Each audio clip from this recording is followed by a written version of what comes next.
I'm Rania Mancario, CEO of Crime Stoppers of Houston, and it's been a real honor to partner with Mack this year. Obviously, his love for the community, we all know, knows no bounds, but he has a real heart to keep people safe and to sort of attack this crime issue that we're dealing with.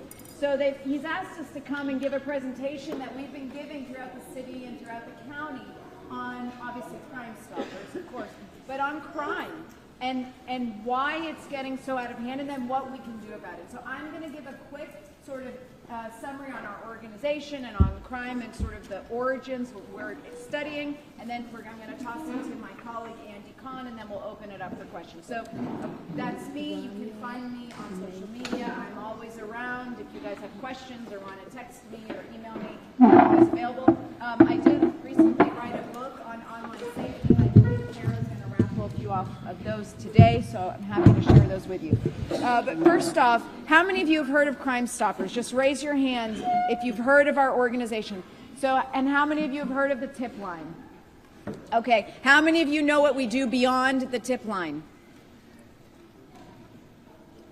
Well, one of you was on the board, so that doesn't count. So 2 hands went up. So that's why I'm going to quickly give you just, a quick overview of who we are. We are a nonprofit organization. Crime Stoppers started in the late 70s in Albuquerque, New Mexico. A peace officer was dealing with a horrific murder, no leads, no information. He decided to create a system where people could just call in anonymously and get a cash reward if the information they gave led to the solving of the case. He solved that case rather quickly. The concept of Crime Stoppers was born. It came to Houston in the early 80s. Its mission is to solve and prevent crime in partnership with citizens, media, and the criminal justice system. There are 1,700 Crime Stoppers over 32 countries.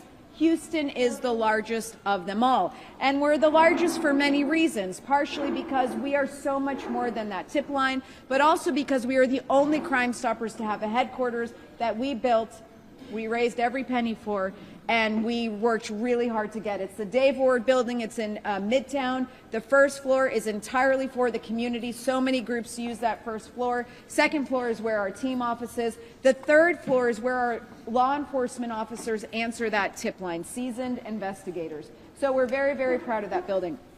As I said, our mission is to solve and prevent crime. And for the longest time, the idea was, listen, if we're looking for John Smith who committed a murder, and we found John Smith, we've technically solved a crime and prevented a crime because he's not out to commit another murder. That's true to some degree, although not so true right now. But we saw prevention as meaning a lot more. We saw value in education, being in the schools, being in the community, mitigating crime before it can start. So now on the solving side, we have that tip line that everybody's heard of. We have a Fallen Hero project. On the prevention side, we have a Safe Community Institute, a Safe School Institute, and Leading Women's for Public Safety. I'm going to go through them very quickly. Our tip line's open 24 hours a day, 7 days a week. You can give us information in over 22 languages on our app. When you call that tip line, you are truly anonymous. We've never taken your information.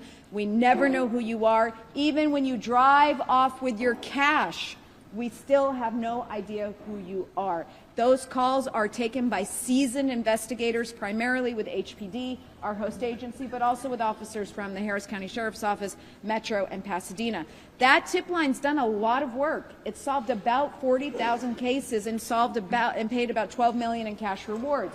Now, I'll tell you, when we cut the ribbon on that building, we had an elected official from Austin come in, and we had everybody there. It was a freezing day in January, and we're ready to go. We have our donors, we have our board members, we have media, everybody's there, and this elected official pulls up and he says, Rania, I need to speak to you about your numbers. And I was like, okay, sir, what can I help you with? What can I answer? He said, well, I'm looking at the paperwork. This was, a few years ago. He said, it says you've solved about 32,000 cases. I said, yes, sir. You know that we've solved 30. You know how we work. We work with the police department. There's case numbers. We work with the DA. We have a case number for every one of these cases. He said, but what about the other cases cleared? And I said, I understand what you're asking. We're a small team. There's literally no way for us to count the additional cases cleared when we solve one case. He said, all right, but I want you to know, as far as the state of Texas is concerned, your organization has probably solved upwards of 250 100,000 cases, which meant a lot to me. And I'll tell you, this is what he was talking about.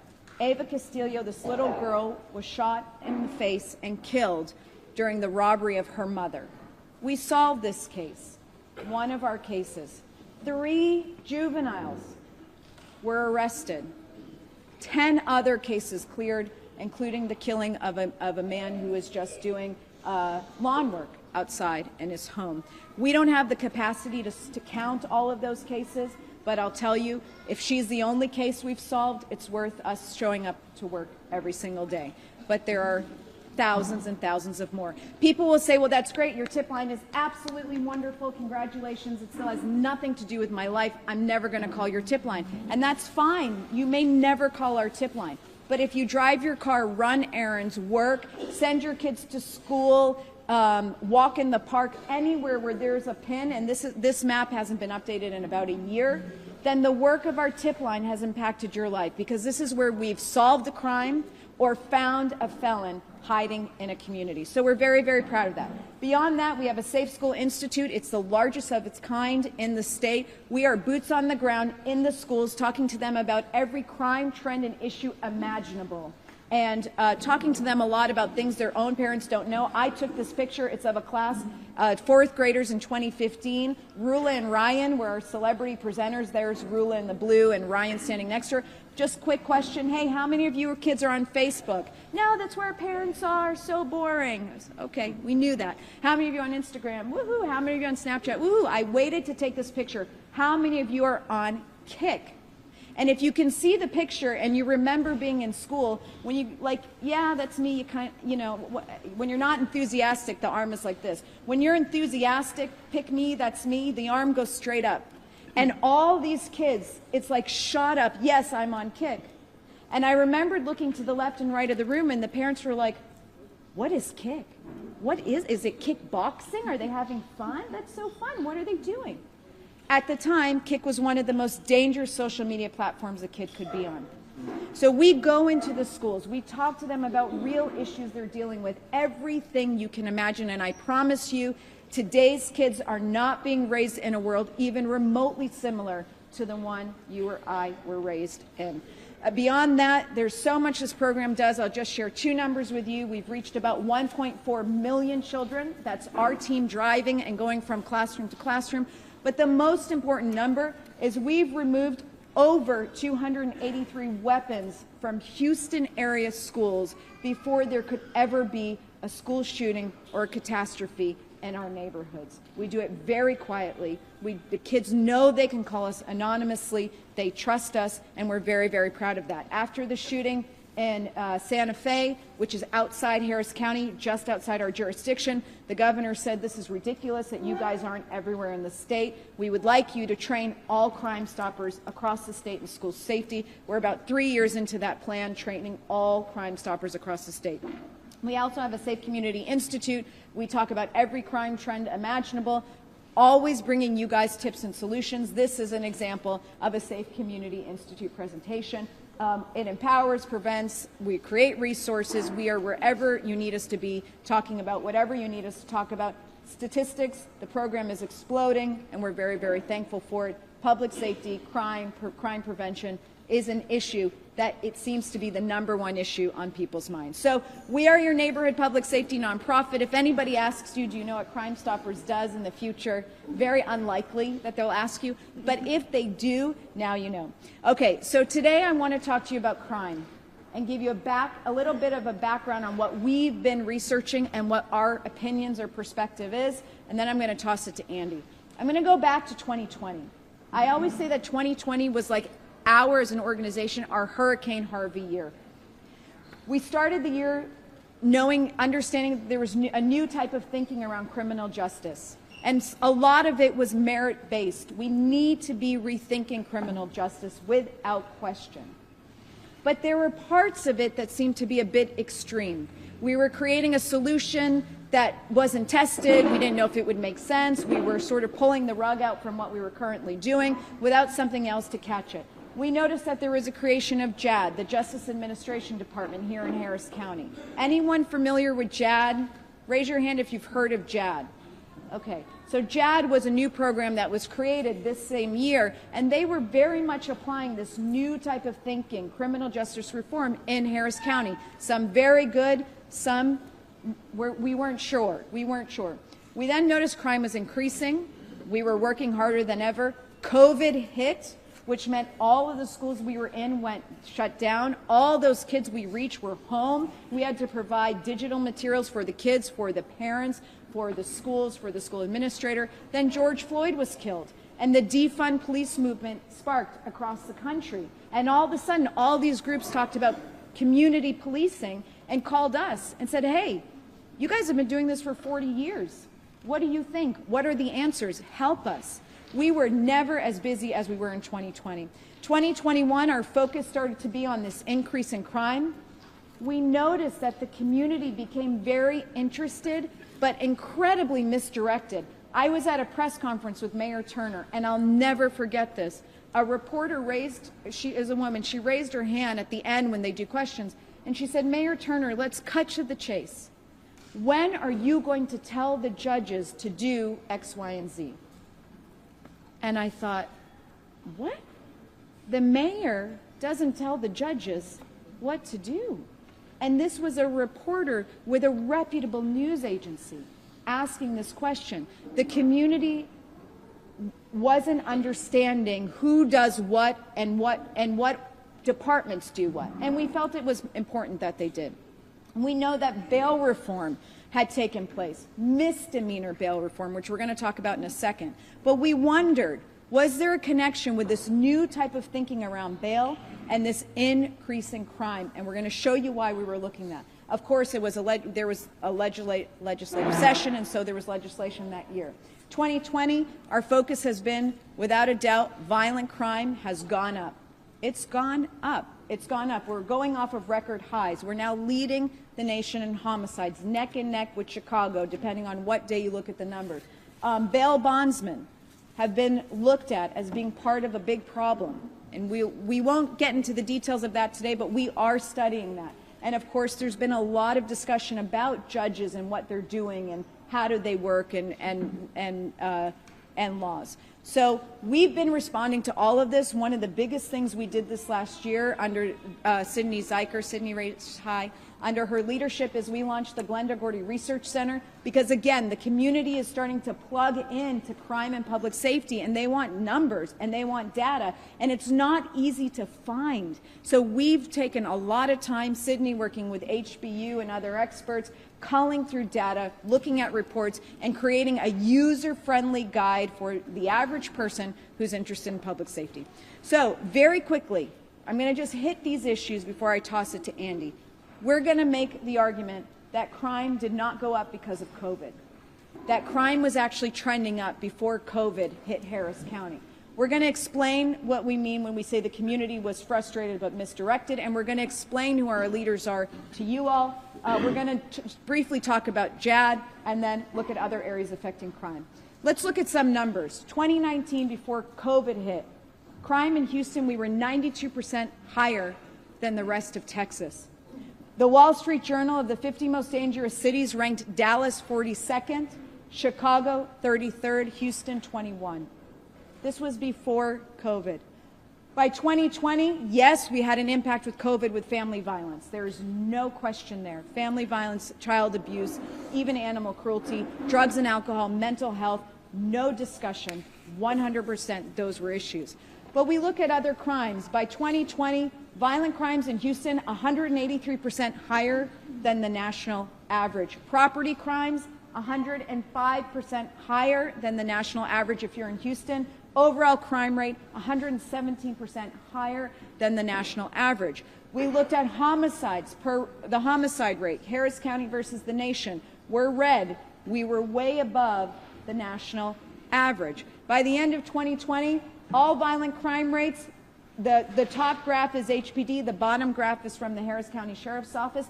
We were trending at a 30-year high by the end of 2020. Same at homicide. By the end of 2020, HPD is at the top, Sheriff's Office is at the bottom, trending toward that 30-year high. Aggravated assault. HPD said they had not seen these numbers in more than 3 decades. Why? We go look at, by the end of 2021, murder rates, homicides in Houston versus major city, we were number 3, okay? Chicago was number 1, Los Angeles number 2, Houston number 3, New York City number 4. By the first month of 2022, we were number 1. What's happening in Houston and Harris County? What's happening? And by the way, asking that question is okay, because we ask it with the best intentions to get to a solution for all. We're the ones that get the phone calls when a family member has died. Andy Kahn, who you're going to hear from in a second, is holding these families' hands while they go through the aftermath of losing a loved one. We have to ask these questions. The community is asking us to ask them. We also looked at felons in possession of a weapon, and the numbers are staggering. What's happening? We are supposed to be serious about gun control or the use of weapons. There's a lot of discussions about that, and everybody disagrees on what a solution is. But let's just talk about one simple one. When you have somebody that's committed a violent crime with a weapon, why don't we at least agree on what to do in those cases? Maybe hold them accountable? I don't know. It's a fair question. So I told you crime was trending up. It's not because of COVID, in our opinion. We think it's tied to this new thinking around bail.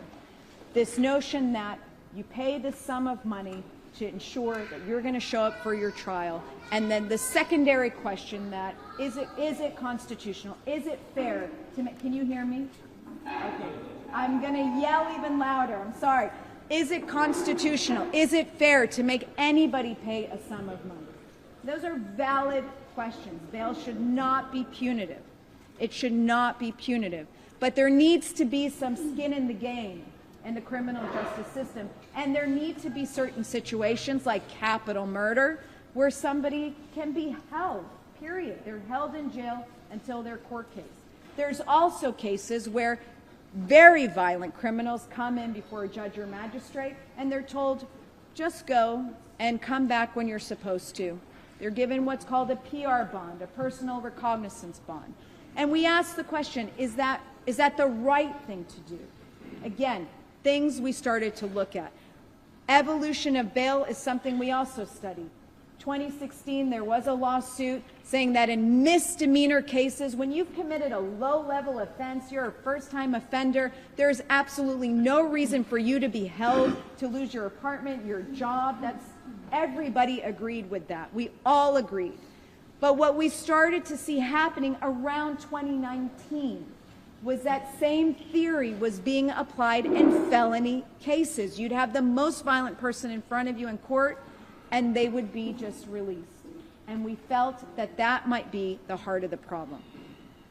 So, 2019, we started sounding the alarm on this issue. This is a slide of a press conference we had with DA Ogg at the time, Police Chief Art Acevedo.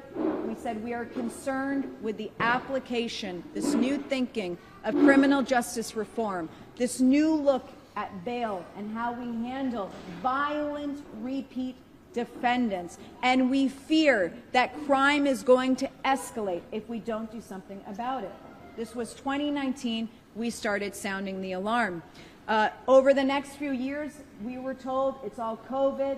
Every city in America or major cities in America are having spikes in crime. But what they weren't saying is that the major cities in America experiencing these spikes in crime were also doing the same things around criminal justice reform.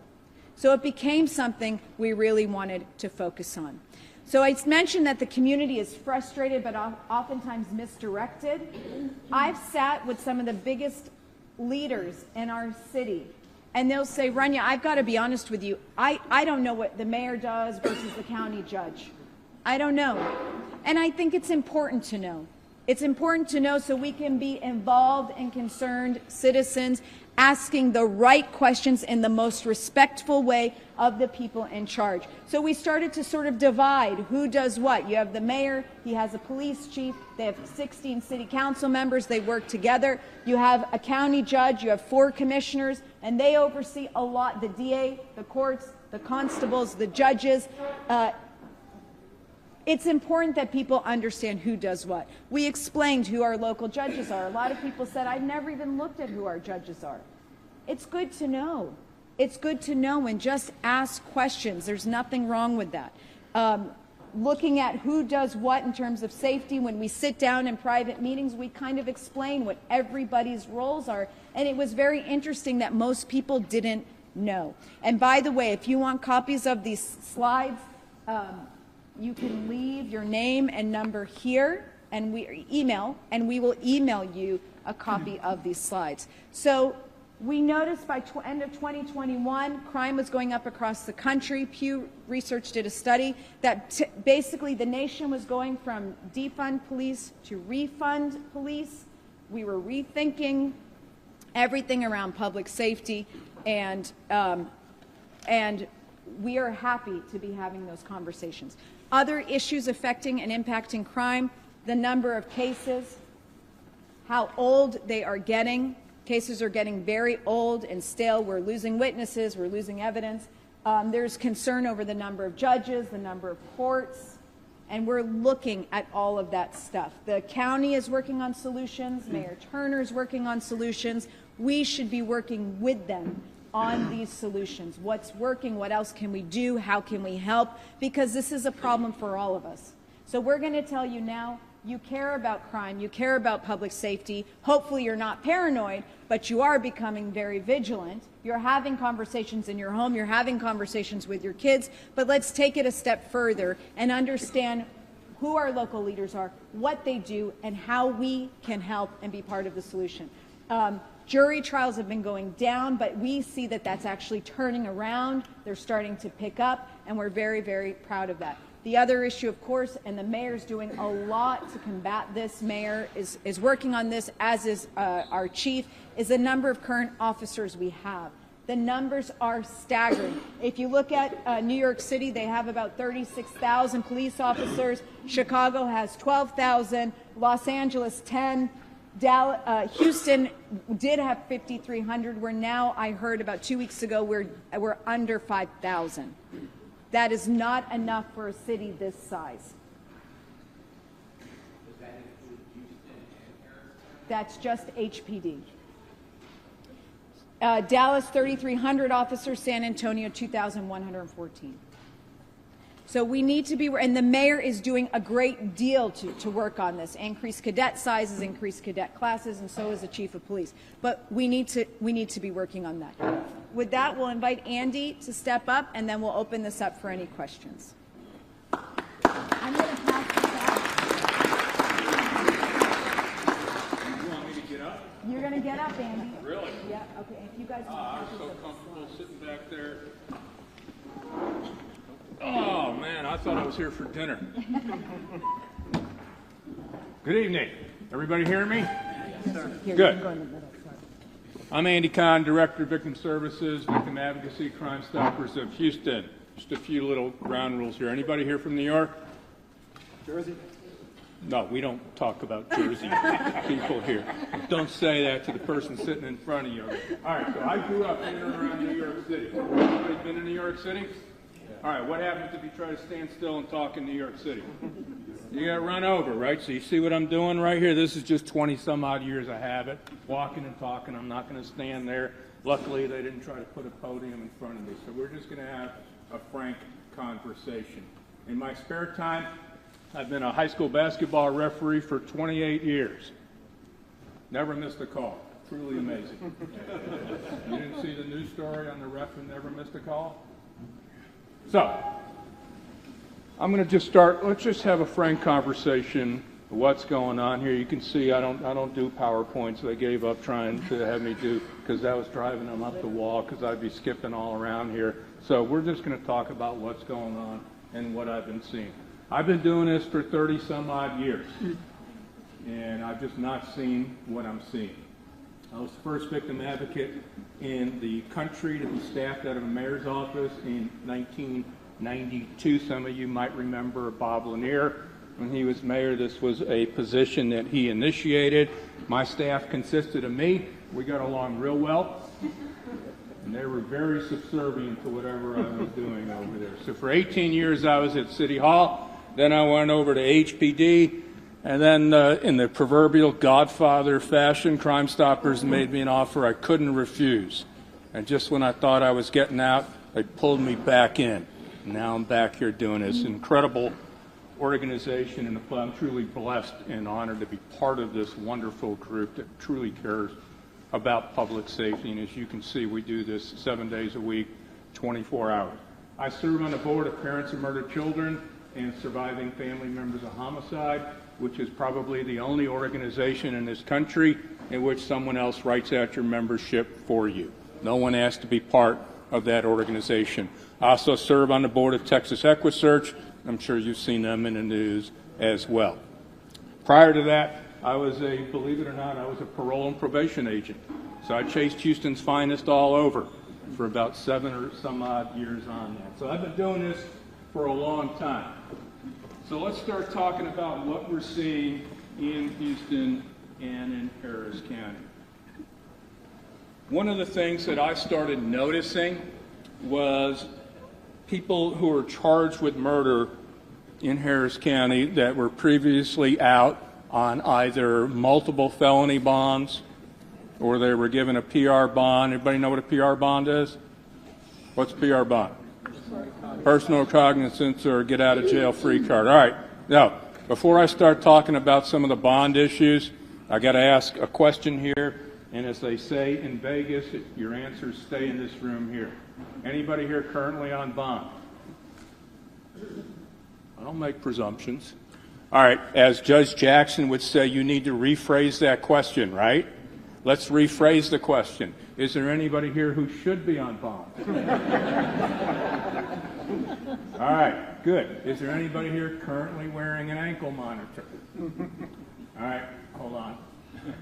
All right, so I'm good. All right, so I feel more comfortable talking about some of these issues that we're going to talk about right here. So I started noticing this trend, and I started documenting, and I started keeping track. So right now we're over 180 people who've been murdered, albeit allegedly, though some are now actually convicted of that as well, who've been murdered by someone who's been released on more than one felony bond or was given a felony PR bond. Hey, so can you get my phone there? Because there's a story tonight on one of these cases. So this is totally impromptu. See, I don't like to get scripted, so this is why. So, or they were on bond and they forfeited their bond, meaning they just didn't bother to show up in court. And we started documenting. We're over 180 some odd cases now. So I'm going to talk about some of them right here. Let me bring up. I got long arms, which is why I was very good in bowling and basketball on that. So we started saying, you know what? I can talk 180 all day. We wanted to put names and faces. Who are the victims of what I would call the Harris County bond pandemic? Some people don't like that, but that's just the way I am. So I'm a blunt New Yorker, and that's just the way, it goes. So people either love me or they hate me. There's very little in between. It's kind of like I use the same analogy when I referee a ball game. I'll blow the whistle, half the crowd agrees, right? The other half boos me, right? Or says bad whatever, but can't make everybody happy. So Rosalie Cook here. Rosalie Cook's an 80-year-old grandma. Rosalie Cook was going to Walgreens in Meyerland on a Saturday morning. Walks out of Walgreens, and she stumbles upon a guy who had over 60 convictions. That's just in Harris County. Despite having over 60 convictions, he was given the benefit of giving not one but 2 felony PR bonds. Despite having, like I said, 60 convictions. He sees Rosalie walking to her car, decides that he wants Rosalie's car and money, and he ends up stabbing her to death at 10 a.m. in a parking lot at Walgreens. He ended up later being killed in a shootout with HPD. Rosalie Cook paid the ultimate price for this right here. All these names, all these faces, all ages, all races, all socioeconomic backgrounds, and they're all over Harris County.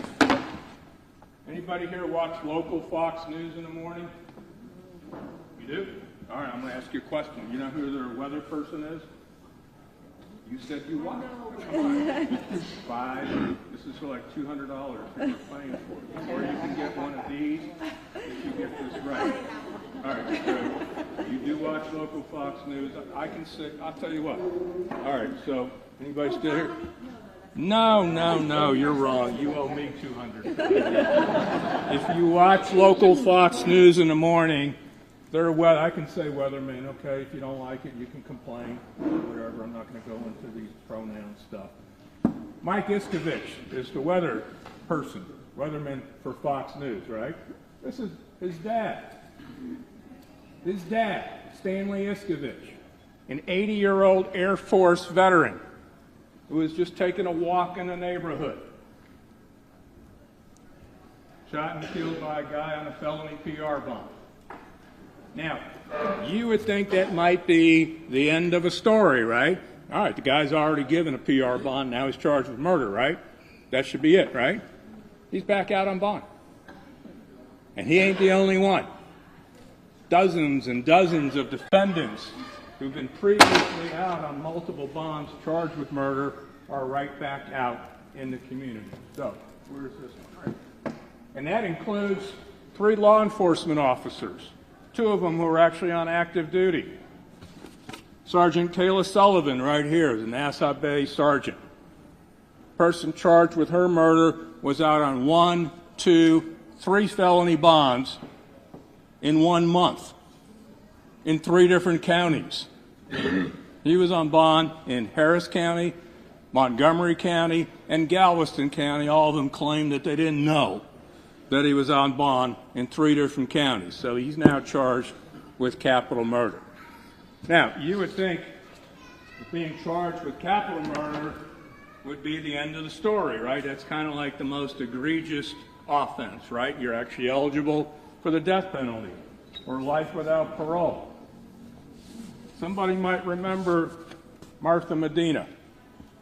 Martha Medina, 71-year-old grandma, coming out of McDonald's. She was actually followed from a bank in the Channelview area. They followed her to a bank.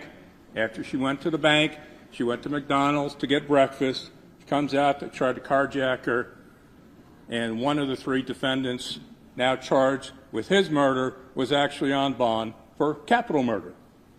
Now, he was on bond for capital murder despite having 3 felony convictions in which he'd been in the penitentiary twice. Martha Medina paid the price for this.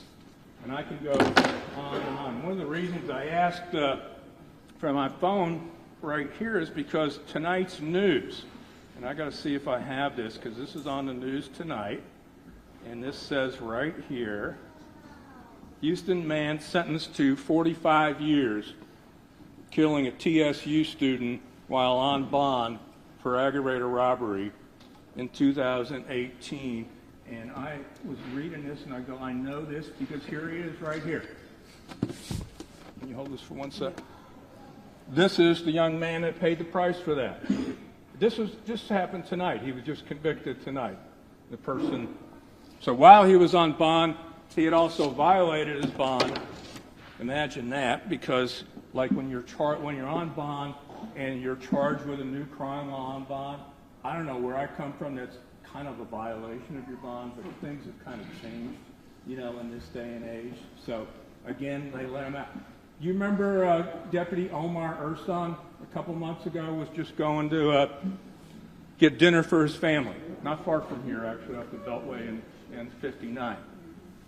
2 defendants charged in his murder, and I've seen a lot, but this one really, really bothered me because you had a defendant who was charged with capital murder, and the original bond was $200,000, and for whatever reason, this particular district court judge reduced the bond to $75,000. He got out. The other person charged with his murder was given a bond for $35,000, which I've not seen. That's kind of a lowball bond. Would I be correct on that? I saw that 10 years ago, maybe, right? But not recently. He got out. He actually forfeited his bond. They revoked his bond, which is what you kind of should do, and then they reinstated it 4 days later and put him back out. That's what I am seeing right here, and that's why we decided as an organization that we weren't going to sit back and do nothing about it. And because we have brought this issue out and took it on, like Rania said, we noticed this in the fall of 2019. We had a press conference with HPD, District Attorney's Office. And like Rania said, this was well before you heard the term COVID. COVID became a real convenient excuse to blame everything. But this was happening before COVID. And it's documented, and we put it out there. So we decided we were going to continue talking about this issue. There are some entities that don't like the issue that we're talking about. But one thing I have noticed with everything that we've done and put out there, no one has ever attacked us for the validity or the facts of the story. They just don't like the message. No one has ever said you're wrong or you got this wrong. And because everything I do is actually documented, comes from court records. I just know how to get to where I need to go on that issue there. So last legislative session, let me ask everybody here, because this is very, very important. How many people here know who their state representatives and state senators are? You be honest. Who are they?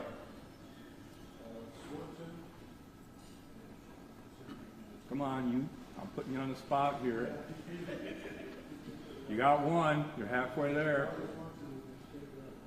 All right. Well, no offense, but it's kind of, anybody here know who represents them?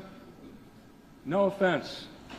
But, and don't take this in a negative way, but you kind of proved my point. You don't know, do you?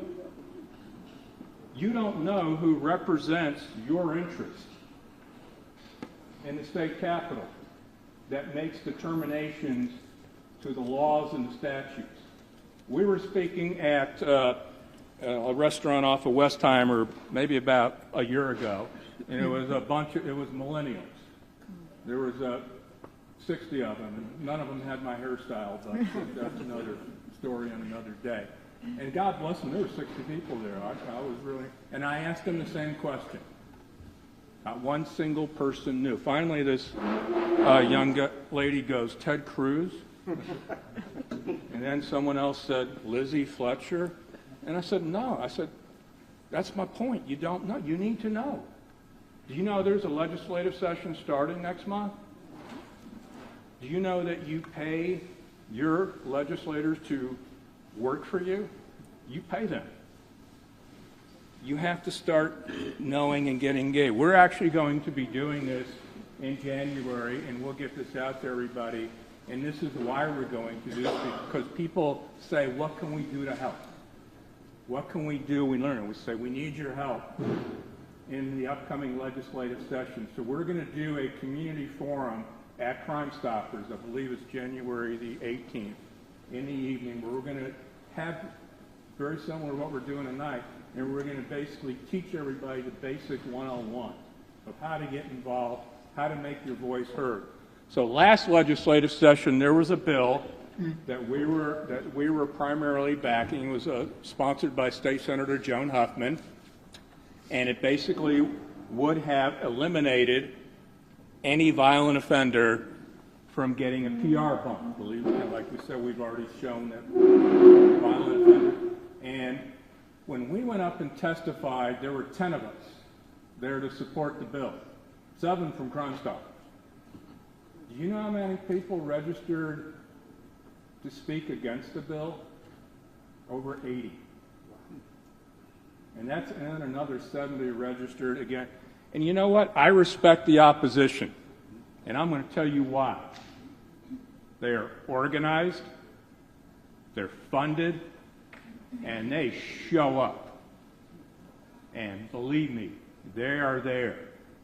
And this bill that we fought for and finally got passed was living proof of that, because our numbers of those who were supporting not giving violent offenders a get-out-of-jail-free card, we were dwarfed. This is why it's imperative that we get people involved this upcoming legislative session. One of the bills that did not pass, that I'm told will be brought up again this session, is a constitutional amendment. Right now, the only offense in which a judge cannot grant a bond is capital murder. And even, frankly, that's not even happening all too often anyway. So there was a proposal last session that would have given judges discretion. And that's a key word, discretion. Not a mandate, but not to grant bond to defendants charged with certain violent crimes like murder. And the judges that will still talk with me thought it was a great idea because they need discretion because their hands are tied. And a great example was what happened last summer with the person charged with the murder of Paul Castro's son. You might remember Paul Castro's case in which Paul and his son were leaving the Houston Astros game, and it became a road rage from you-know-what. Paul's son David, a senior at Westside High School, was shot and killed. When the perpetrator was finally caught, and again, that was thanks to a Crime Stoppers tip, when that person was caught, people were outraged because he was given a bond. And I said, you know what? That judge had no choice because the constitutional amendment didn't pass. Perhaps if an amendment had passed and give the judge discretion, perhaps they wouldn't have done it. I don't know. But I see no downside in having the option to do that, and we need your help. It failed by 12 votes last session. Why? I for the life of me, can't figure that out. Why? One of the issues that we're going to be pursuing involves the issue of gun violence. Gun violence, everybody's talking about gun violence, gun this, gun that, right? And again, we started noticing an alarming trend amongst defendants charged with felon in possession of a weapon. So when you're convicted of a felony, you're not supposed to have like a firearm, right?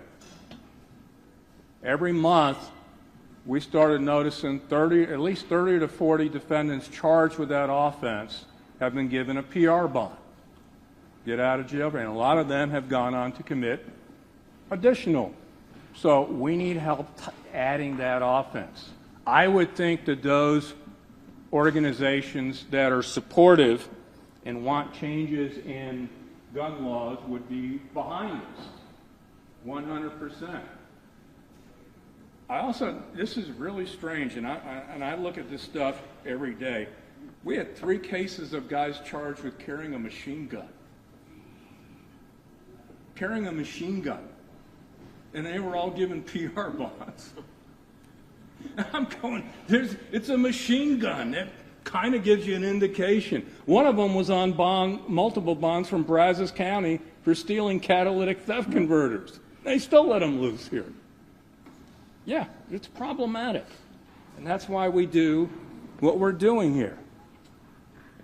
So do I have everybody's universal promise that they're going to help us?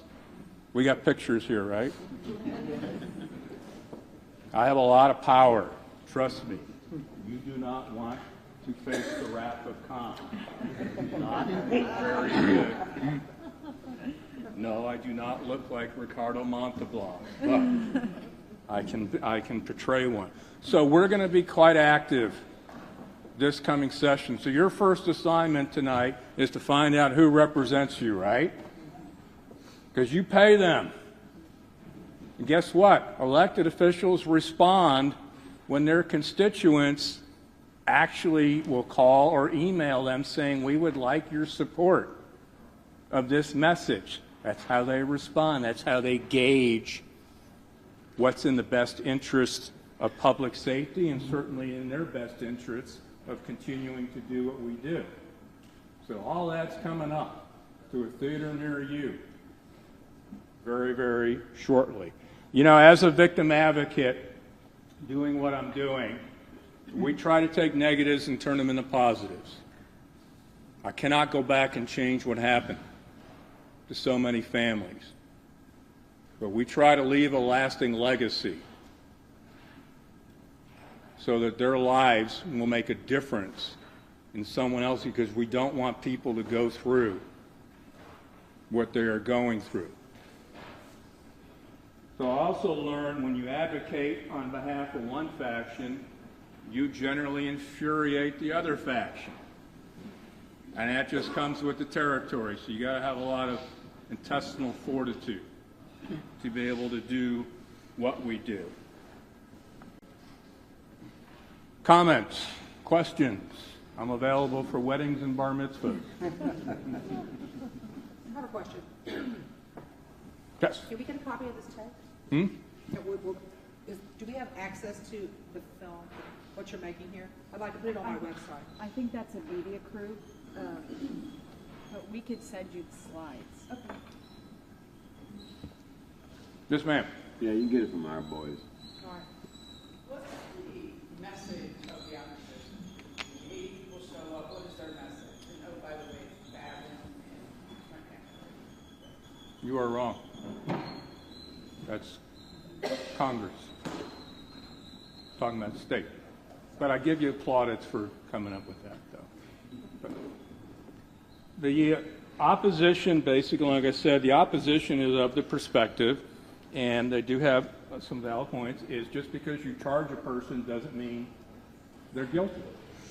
And we have no problems with that. And mind you, we supported misdemeanor bond reform. We really could have cared less about the low level.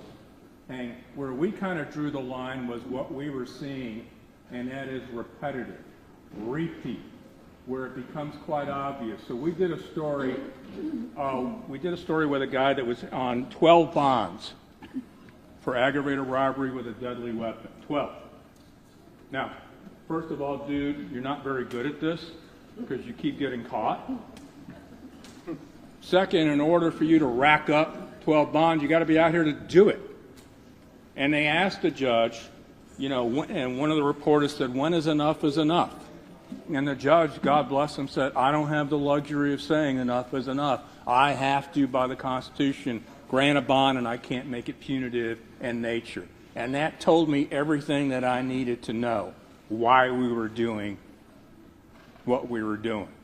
So it's a different kind of mindset that we're dealing with right now. And that's just, the realities of the situation. But when you got to talk to a family member and you tell them, I'm sorry, your loved one, was taken from you, and then you got to say, I'm also sorry to tell you that this person has been in and out, in and out, in and out, in and out.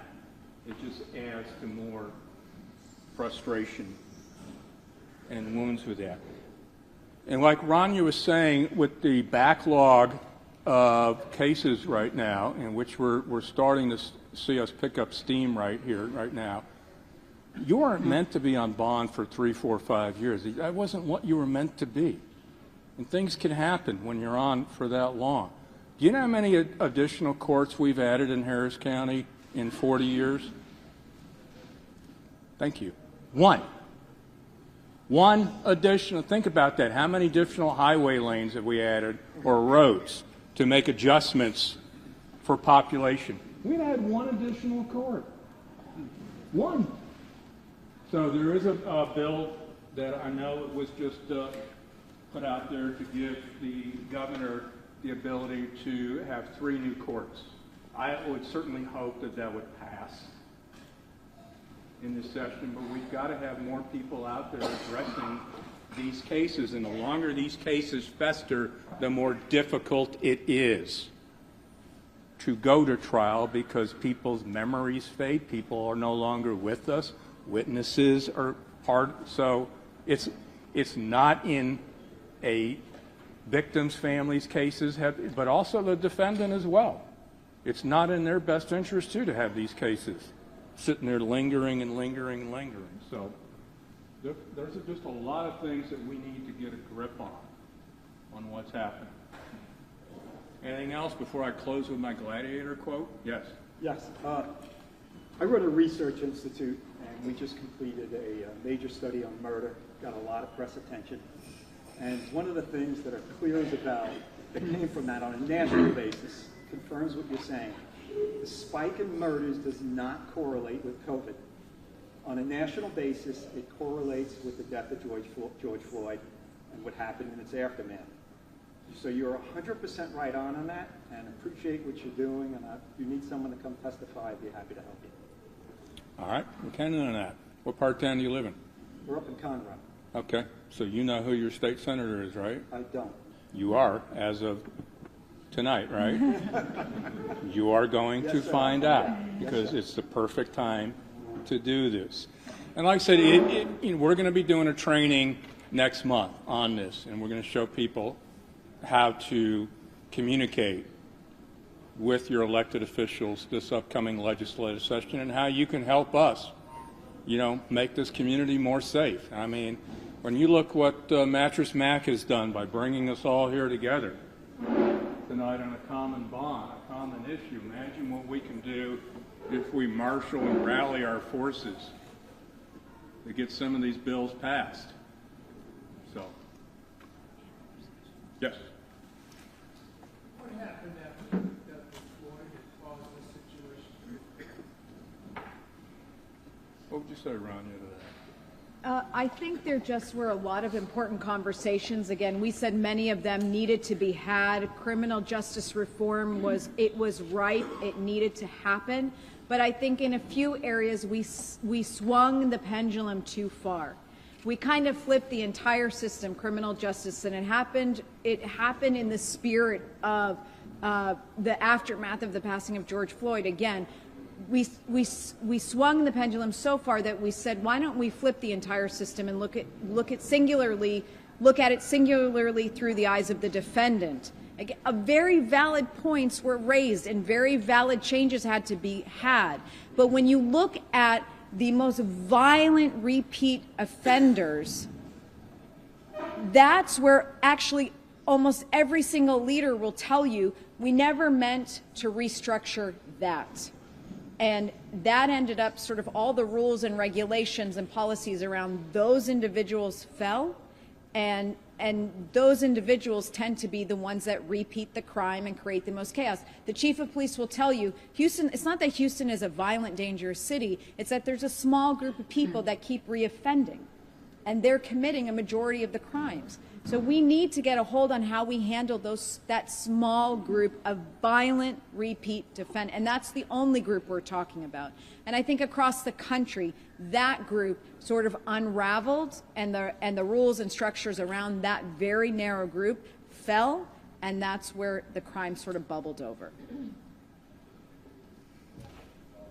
Crime is basically, if you study economics, it's risk versus rewards. And frankly, right now, it's little risk and major rewards, especially for property offenders. Yeah. I mean, if your career is stealing from retail and stealing from businesses and stealing from people, as long as you don't use a weapon, you're basically going to get in and out of the system on that. So there's just a lot of things we got to keep in mind, on that. Comment for you? Yes. I had 2 vehicles stolen in the span of a year, and probably thwarted another 3rd attempt to steal another Chevrolet Silverado truck. It vexes me, I guess, is why all of a sudden is this much more prevalent than it ever was before? I mean, is it because I don't know what to tell my state representative that he doesn't, they should know already. Hey, we've got a problem here. Don't you know this? What laws can we make that aren't already on the books already? I mean, it's against the law to steal a truck. Yeah. What are we going to do? Ronnie, didn't we have a board member that just? Oh yeah, our chairman's truck was just stolen as well. Yeah, I think what we're doing is calling everybody to say that public safety is a #1 issue across the board. And where the laws are good, we want them enforced. Where the laws are weak, we need change in a way that's fair and just for everyone. But you bring up a good point, because people will say, well, it's a non-violent crime, right? Property, right? everybody says it's nonviolent, right? When you think about it, for a majority of individuals out there, for let's say who had their car stolen, that's their mode of transportation to get to and from work. And that, people just can't keep on thinking that just because I didn't use a gun to steal your car, that the effects were not the same. But we treat things like night and day. It's kind of like burglary. Burglary is classified as a nonviolent crime. You want to know why it's classified as a nonviolent crime? Because you weren't home when they broke in. That's why. But trust me, if you were home when someone broke in, most of them are prepared for a confrontation. But because you weren't home, it's nonviolent. Yes, ma'am. I know you. Yeah. On that note, 2 years ago, August 2020, my daughter was murdered. Andy's been a huge help. This person was not a repeat violent offender. He had one prior offense, and guess what that was? Breaking into a vehicle. So if he would have been stopped at that point, maybe my daughter would still be alive. So it's not just the repeat offenders, it's offenders in general that need harsher punishment. Thankfully, that kid is still in jail. No one's bailed him out, but he's got a pretty low bail come out. And God bless his family for not getting him out, and my family for not getting him out and take care of it themselves. But it's a huge problem. And again, his offense before that was burglary of a vehicle. I'm going to give you another example, another high-profile case. You might recall an off-duty New Orleans police sergeant at the Grotto. Nice part of town, right? Saturday afternoon, 5 o'clock, right? Just sitting there with some of his fraternity brothers that came in from New Orleans to have a good time for the weekend. Sitting outside at 5 o'clock having a drink. Guys decided, they're wearing some jewelry, so we're going to go come up and take their jewelry. Well, besides taking their jewelry, they also shot and killed 2 of them. One of the defendants was a 19-year-old. 19 years old, named Frederick Jackson. He's 19 years old. He was on 5 felony bonds in 2021. In and out, in and out, in and out, in and out, in and out. Now he's charged with capital murder. Now, I'll give you another spin on this. Do you think you did this 19-year-old any favors by continually releasing him when it was fairly obvious within 8-month time period that this just wasn't working out for him? Now he's facing a potential death sentence or life without parole. So many times you're not doing offenders any favors when you continue to recycle them time and when they've kind of made it fairly obvious on that. So that's just another spin you can take. You're going to tell me you know who you're studying? All right. I keep hearing you say in and out, and this is just Not the burger either. This is just I guess a question in my head. I'm hearing you speak and everyone. Why is it a law that the judges have to give the person a PR bond, or is it up to the judge's decision? Today I'm going to not give you a bond, and tomorrow to this person I will. Is it up to them, or is Each it a law? individual court, Judge Jackson, you want it? Sure. When I served on the bench, I'm semi-retired, but when I saw a repeat offender, I actually held them without bond. But right now, the statute does say judges, after you've held someone for 60 days, you need to set a bond. Now, the bond should be relatively high, but So a person can only stay 60 days and then you're forced to set a bond for them? you need to set a bond. And And each judge that's why can, yeah. there's been a push for a constitutional amendment that I know I was saying that a long time ago for a constitutional amendment. But the judges, for the most part, have been following the law. Yes. So I applaud Crime Stoppers for going out and educating the public. Thank you, Matt, for having this dinner. And I've been a supporter of Crime Stoppers for close to 2 decades, and you guys have risen to the challenge. And I want to thank you, and hopefully you guys call your state reps and ask them to support these bills and ask them to support Crime Stoppers. I'll also give you some things of encouragement as well. And this is how I know that we as an organization have made a tremendous difference. The numbers that I chart on defendants charged with murder on multiple felony bonds or a PR bond have dropped dramatically this year. I mean, they have plummeted. One of the reasons I believe they plummeted is because we keep getting this message out. And you have seen, and you've seen in the news stories, you've seen bonds of $1 million. With the guy that's charged with the murder of Takeoff, right? I think it was $2 million. We have seen bonds that we have not seen before in the last 6 months to a year. You would not have seen this. I truly believe that if we had not continued to bring attention. So I think the message has resonated. I hope it continues to resonate. And, you know, we believe in data, and the data shows that the numbers that we track on that particular issue on murder by repeat defendants on bond has dropped. So that tells me what we've done is a good thing. And so we need to continue to do that. Yes? Is there a flip side to this? We want to volunteer about prison overcrowding. So that play into this as a bond or the whole repercussion of that? Depends on how you define prison overcrowding, because prison means going to the penitentiary. There's no prison overcrowding in TDC. There is obviously overcrowding at the county jail, and that's because we have so many defendants that are waiting that get their cases disposed of. But there's plenty of room in TDC jail. So hope y'all never get to enjoy that plenty of room over there. Their bologna sandwiches stink, by the way. So, yeah. Where's your next meeting going to be at January? January 18th at Crime Stoppers. That is where?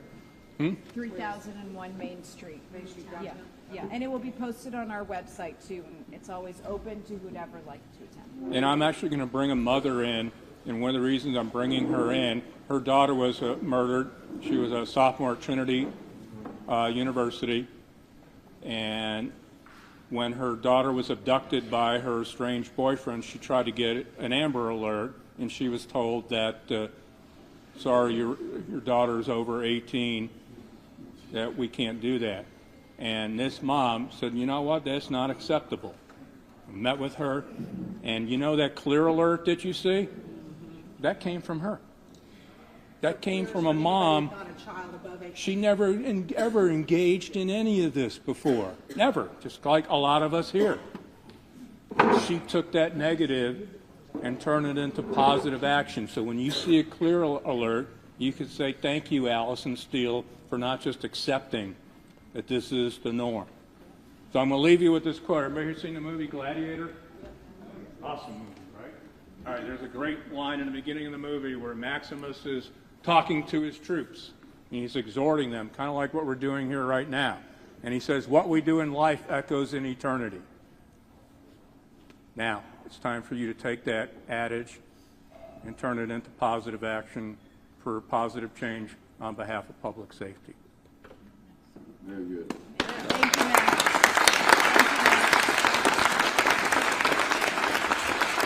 Thank you all. Thank you, Mac, very much. And we're here